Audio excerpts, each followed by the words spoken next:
Hey, friend. Welcome back to another episode of Grace, Grit, and Grounds. Pull up a chair for a moment. Grab your coffee if you've got one nearby. Today's going to be a little different. There's not going to be a bowl flying off the lathe at 1200 RPM. No dramatic slow motion walnut shavings. No master craftsman reveals secret technique nonsense. Truth is, I'm probably not really a wood turner. At least not by the standards of people who actually know what they're doing. Anybody watching me with a critical eye for more than about 10 minutes is going to realize pretty quickly that I only marginally know what I'm doing out here. I've had exactly one, count them, one official class on how to turn a bowl. That's it. Everything else has been trial and error. YouTube videos, ruining a piece of wood here and there, buying the wrong tool 3 times before I figure out what I actually needed, and sometimes standing in the middle of the shop, staring at something while pretending I have a plan. And honestly, that's still most days for me. I'm not really a carpenter either. I can read a tape measure, technically. I just prefer not to, because somewhere around 3/16 mark, my brain starts filing for emotional distress. Precision woodworking people are incredible to me. They look at a board and say something like, if we shave off another 32nd inch here, we can. Meanwhile, I'm on the other side looking at it saying, that looks about right. That's kind of my system, and somehow it mostly works. And I think that's because I'm less interested in perfection and more interested in creating things. I love craftsmanship. I love texture. I love shape. I love seeing something rough become something meaningful. I love old wood and strange grain patterns, and I love pieces nobody else would bother keeping. I don't really fit into one category, and I'm not really trying to. I'm simply just me. And today isn't really about turning wood anyway. Today is just a day in the shop.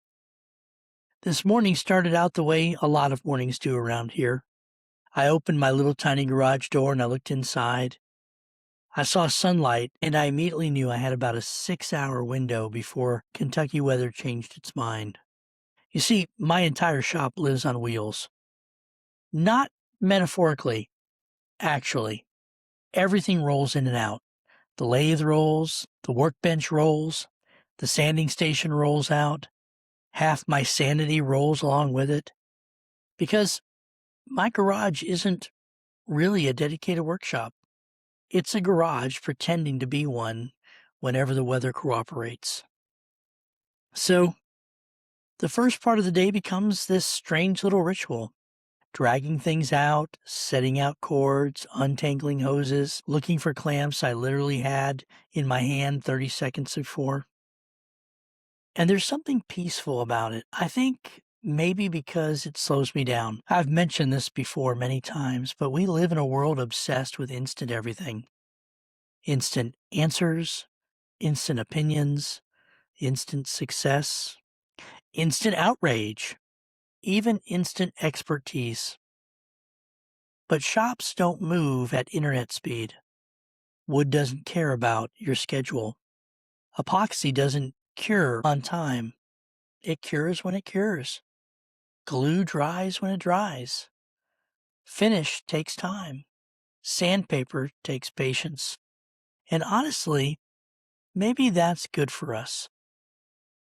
And maybe some of us, need places where speed stops mattering. One of the first things I pulled out today was this massive hickory slab. It's a beautiful piece of wood, about as tall as I am, thick, heavy, solid on one end, but it stretches upward, and as it does, it narrows and twists into this odd, live edge, natural taper. You can almost feel the tree that it came from. You can tell it grew awkwardly and probably fought for sunlight, maybe even leaned through more storms than I could count. I love wood like that. Perfect lumber from a store has its place. But there's something about imperfect wood that feels honest. And this slab has scars all over it. There's a huge crack near the top that needed epoxy, a massive hollow knot closer to the center that had to be completely filled, little fractures and voids all over the place. Some people see flaws. Myself, I see character. Maybe because people are kind of the same way. The older I get, the less impressed I am by polished perfection, and the more moved I am by people who survived things, people with cracks, people with stories, people who had pieces break and kept going anyway.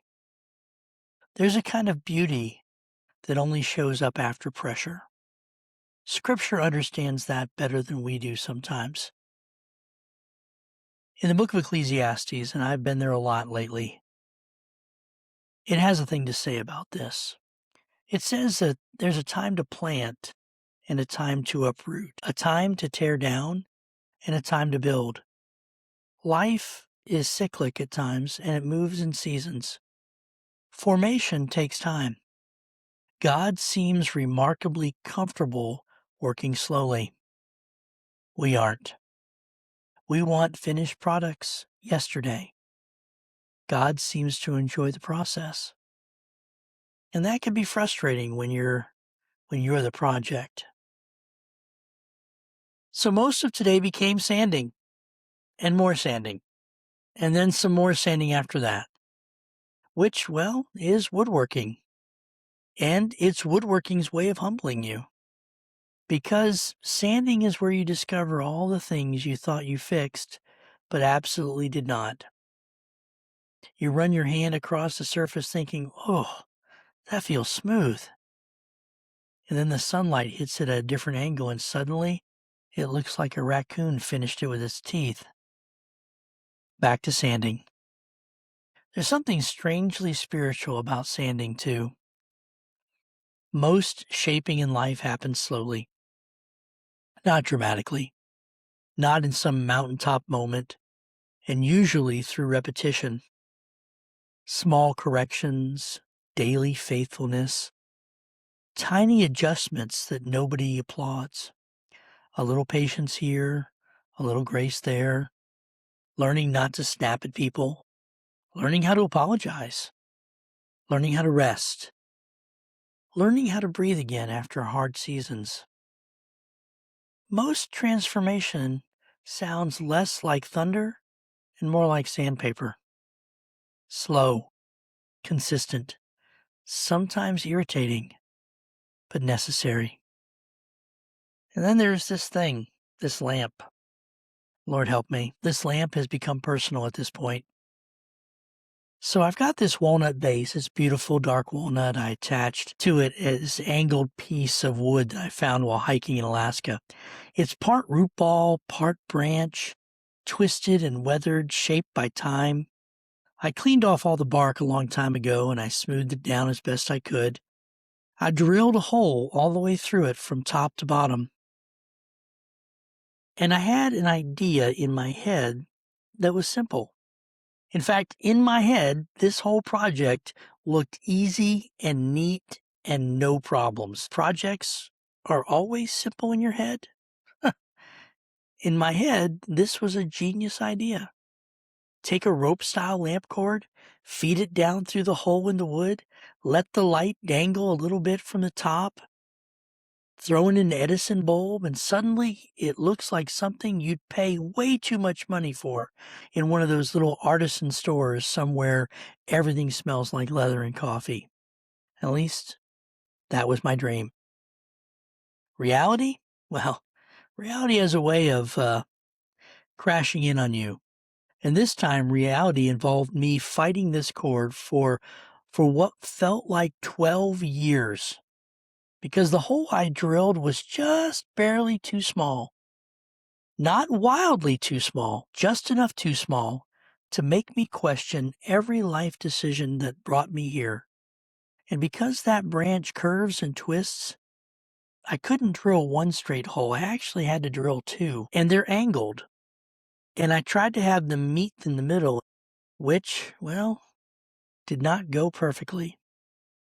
So now I'm feeding this rope through this stick from Alaska while saying things a pastor probably shouldn't say out loud. The whole project was fighting me. But honestly, well, that's part of craftsmanship too. Not every day ends finished. Some days are just setup days. Some days are problem-solving days. Some days are failure days. In fact, some days I feel like that most of my days are failure days. Other days are just simply figured out later days. And I think we need to hear that more often than not. Because social media makes it feel like everybody else finishes everything all the time. But real life has unfinished corners everywhere. There are prayers we're still waiting on, habits we're still fighting, dreams still sitting half-built in the garage, conversations we still need to have, healing that's still incomplete. And maybe that doesn't mean you failed. Maybe it just means the work isn't done yet. I've used this verse a lot, but it means so much. Philippians tells us, well, more particularly the Apostle Paul tells us, that he who began a good work in you will carry it on to completion. There's nothing in that speaks of immediacy. There's nothing that talks about instantaneously, but it's all about faithfully doing the work. God is apparently comfortable with unfinished people.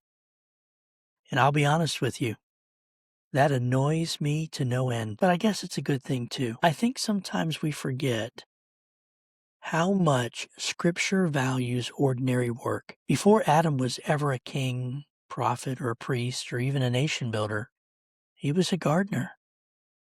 Before there were sermons, there was soil. God could have created humanity anywhere, but he placed mankind in a garden and told him to cultivate something, to shape it, to tend it, to create. There is a dignity in making things. There's dignity in fixing things. There's dignity in trying again after something doesn't work. And I think God enjoys that more than we realize. Not because he needs our projects, but because he enjoys watching his children create. Like a father smiling when his kids build something crooked in the garage. It's not perfect, but it's theirs. I think that's part of why I love this shop. It's not polished, it's not professional, and it's definitely not clean, but it's honest.